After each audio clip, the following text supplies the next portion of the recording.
Akiaria mwena wa Third Aay Alliance ni ugite hari bata gwika mogaruruku gatiba iria irahuthirwo kwa ihinda riri kuona ni ithondekete honge nyingi iria itumite wanjikwo akuithio murigo munene.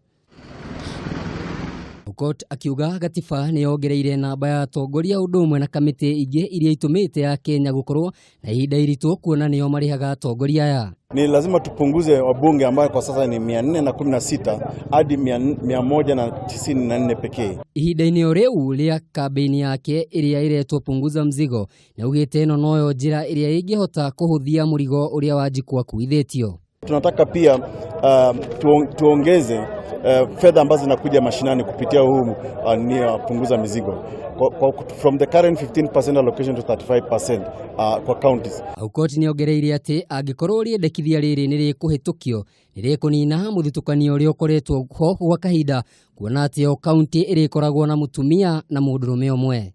Na pia tunataka kumaliza ile tunaita historical discrimination of women katika nyadhifa za uongozi.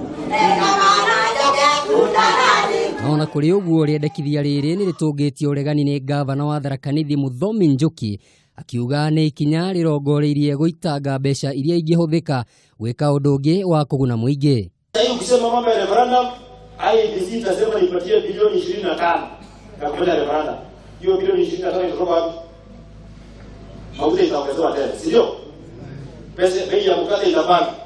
Bei ya sukari itapanda. Ndio pesa ya referendum ipatikana. Hii naona kuna wengine hapa wanapenda siasa sana. Wanapenda kusikia wakati kuna wimbo. Ndio wapate shilingi 5, shilingi 10, shilingi 20.